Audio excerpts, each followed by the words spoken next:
My name is Christina Zintek. I'm an instructional design specialist and the new continuing education liaison for Sam Houston State University Online. Today, I'm here to talk to you about one of those ever elusive online educational constructs, student engagement.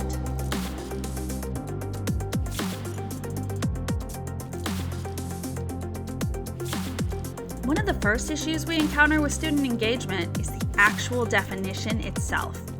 Within the literature, there's a lot of ambiguity surrounding the term engagement. So today we're going to take a look at what the literature says and define what engagement is. And then we'll talk about what factors can influence this construct, what the outcomes look like, how to assess it, and what it means for the field of instructional design.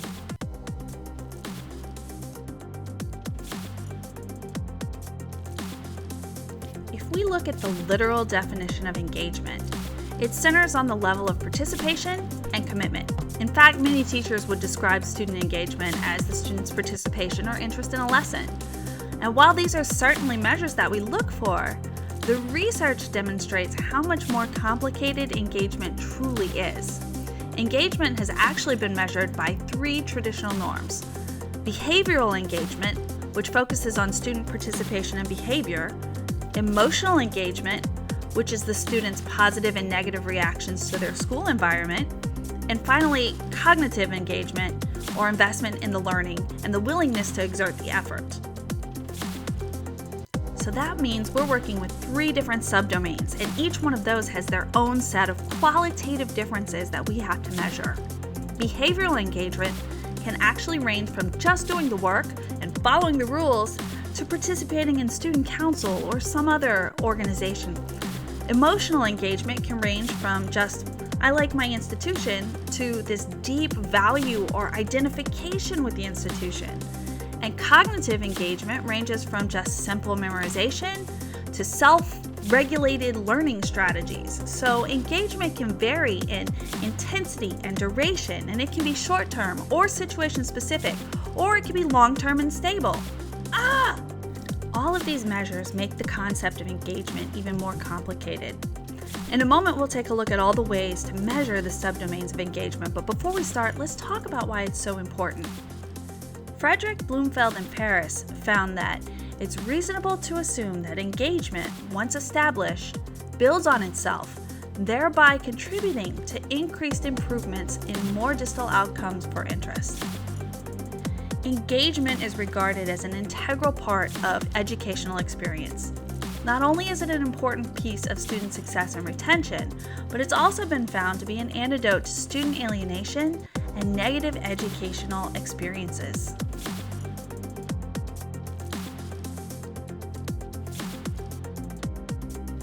So the first subdomain, behavioral engagement, often makes an appearance as classroom management. But in the research, it's been measured many ways. One popular measure is positive conduct or on-task behavior. Behavioral engagement has also been measured by concepts such as effort, persistence, concentration, attention, asking questions, or contributions to class discussion. This subdomain also brings a collection of issues because many studies combine these behaviors into one single measure. And many researchers have expressed the need to separate conduct, persistence, and participation into separate measures. The need for these distinctions become apparent when you deal with students who are poorly behaved but academically successful, or those students who conform to classroom rules yet still struggle academically.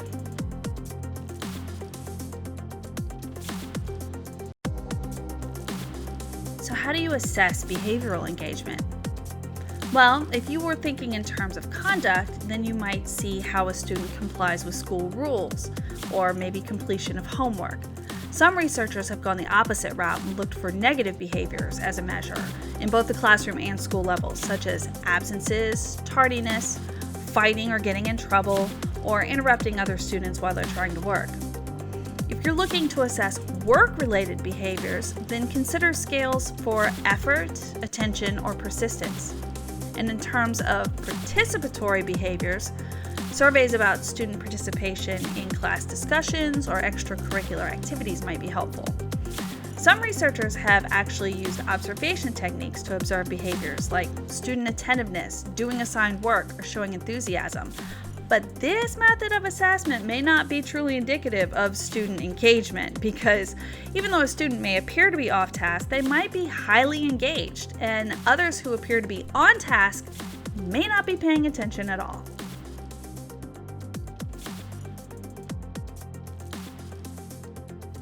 Emotional engagement runs the gamut from student reactions to the classroom, as well as reactions between the school and the teacher. It often shows up in the research as an identification with the school or a sense of belonging. Here we sometimes see the measure of interest or boredom, sometimes happiness or sadness, and anxiety. One issue you'll find in the research is that the term motivation and engagement are often used as synonyms. However, motivational studies make a clear distinction between situational and personal interest. And this is important in instructional design because situational activities might be a novelty and aren't really seen as creating lasting engagement, while personal interest is shown to be a more stable and more likely to involve the student's continued interest in the pursuing of that topic. The term value is often used in emotional engagement literature as well. A 1983 study by Eccles and Company described 4 specific components for the concept of value. The first one is interest, which is the enjoyment of the activity. Second would be attainment value, which is the importance of doing well on the task so that you feel good about yourself. The third one is utility value or importance, which is the importance of that task towards your future goals. And finally, the cost, which is the negative aspects of engaging in the task. One of my favorite terms that comes out of the emotional engagement research is flow, which is a subjective state where your student is completely involved so much in the activity that they lose all awareness of time and space. This definition is a good representation of deep emotional engagement.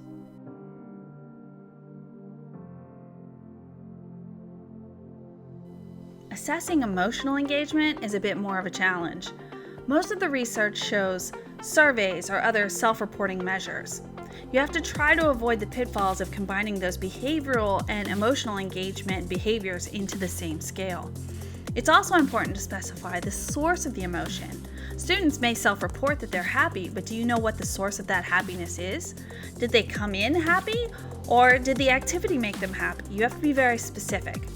It's also important to recognize the quality and the intensity of the emotion, since it can vary from the type of class activity or the setting. The goal is to establish emotional engagement that is stable and enduring, rather than something that's situational or a contextual activity.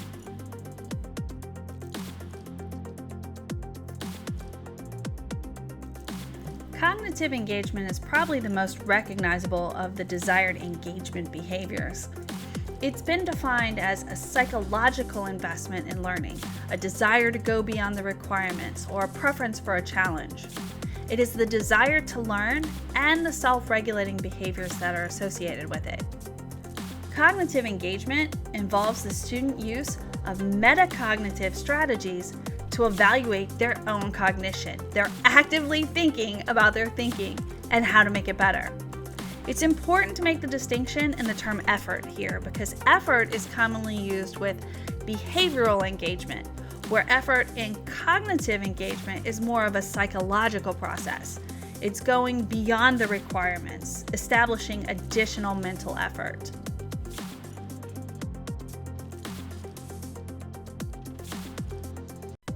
So it's interesting that one of the most sought after types of engagement has the least amount of established measurements. A popular method for assessing cognitive engagement is a self-reporting survey, but even using self-reporting techniques, it often doesn't link the strategy that the student is using to the specific task. These surveys or questionnaires typically measure effort, control, metacognition, or cognitive strategies, and students are commonly asked how they establish and follow through their educational goals, and how they self-monitor or modify their behaviors when they're off track. Observational techniques have been used in various subject matters, but Observing cognitive processes inside the head is inherently difficult, so the observer has no way to establish how quickly that learner is working or the learning strategies that they may be employing.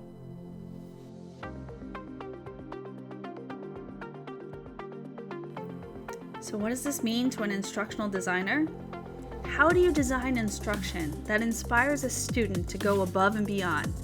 How do you tap into that student's psyche in a way that results in engagement so deep that the student loses all track of time? At times, this challenge feels insurmountable, but it's important to figure it out. There's a huge body of research that shows a positive correlation between engagement and long-term achievement for our students. That research also defines family, community, cultural, and educational context as influencers of engagement. So as instructional designers, we only have influence over one of those items, which puts an enormous amount of pressure on the design of our programs. Luckily, we can look to many of our best practices for solutions. At the institutional level, student participation in school policy and management, or the opportunity for students to work with staff within cooperative endeavors, have shown to boost behavioral engagement. Also, the participation in product creation. The appearance of fairness, at least in the student view, and accountability have also shown to boost behavioral engagement at the institutional level. At the classroom level, teacher support is one of the strongest influencers of behavioral, emotional, and cognitive engagement. Instructor presence, socially supportive environments, and student autonomy, combined with an intellectually challenging environment, lay the foundation for high classroom engagement. Instructors should provide clear expectations and provide consistent responses to establish classroom boundaries, both within the student-teacher and student-to-student relationships. So how can we make our tasks more engaging? Newman found that engagement was enhanced when tasks possess these 5 parameters. They have to be authentic. They have to provide opportunities for the students to assume ownership. They're usually collaborative. They permit diverse forms of talents. And they also provide an opportunity for fun. Who says we can't have fun? The last thing an instructional designer needs to consider are the student's individual needs. For a student to be engaged, they need to feel that they belong or have some sense of relatedness, both to the instructor and to their peers. So instructor presence is going to be a very large piece, as well as social activities with other students.